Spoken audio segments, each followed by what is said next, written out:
ایک بچی بیاہ کر کے گئی، بڑی نیک بچی، بڑی پرہیزگار بچی، عمر کم تھی اس کی، سسرال میں گئی تو کچھ بھی پکاتی تھی تو کھانے میں کچھ نہ کچھ، کبھی 19-20 ڈر کے مارے، خوف کے مارے، کچھ نہ کچھ، جوائنٹ فیملی تھی، ہو جاتا تھا، تو کبھی ننند کے تانے، کبھی ساس کے تانے، کبھی شوہر کے تانے، اب وہ بیچاری پریشان رہتی تھی۔ کئی دنوں تک اس نے سب کے تانے برداشت کی اور صبر کرتی رہی۔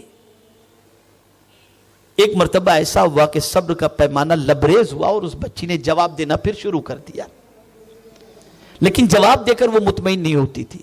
ایک دن مجھے فون کرتی ہے، حضرت مجھے بتائیں میں کیسے اپنی زندگی گزاروں، بڑا ٹف معاملہ ہے، مجھ سے غلطیاں ہو جاتی ہیں اور کچھ پریشانیاں لاحق ہو جاتی ہیں، اور اس کی وجہ سے جو ہے گھر میں یہ سارا معاملہ ہوتا ہے، اور کبھی ننند کی طرف سے تانے، کبھی شوہر کی طرف سے، کبھی ساس کی طرف سے، برداشت کرنا مشکل ہو گیا ہے۔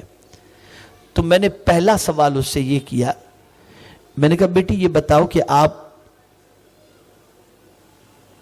اس رشتے کو باقی رکھنا چاہتی ہو یا نہیں؟ بولے ہاں بالکل رکھنا چاہتی ہوں، مجھے شوہر سے بہت زیادہ کوئی آبجیکشن نہیں ہے، میں رشتہ باقی رکھنا چاہتی ہوں۔ تو میں نے کہا پھر ایک بات یاد رکھو، میں تمہیں قرآن کا ایک ایسا نسخہ بتاتا ہوں، اگر تم اس پر عمل کرو گی نا تو انشاءاللہ جو تمہارے مخالف تھے وہ تم سے محبت کرنے لگ جائیں گے۔ کہا اچھا حضور بتائیں۔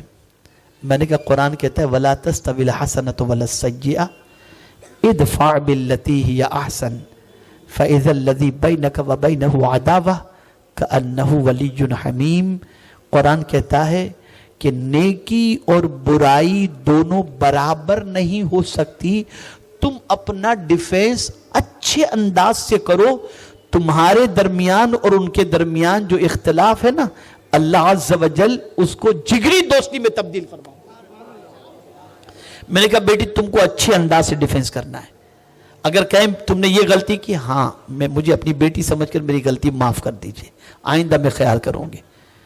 پھر اس نے کہا کہ حضرت لیکن مجھ سے غلطی ہو جاتی ہے، کھانا کبھی خراب ہو جاتا ہے، کوئی چیز میں غلطی ہو جاتی ہے تو اس کا کیا کروں؟ میں نے کہا بیٹی ایک عادت بنا لو، جب بھی کھانا پکاؤ نا تو وضو کی حالت میں پکاؤ، درود شریف پڑھتے ہوئے پکاؤ، لذیذ کھانا بن جائے گا انشاءاللہ لذیذ۔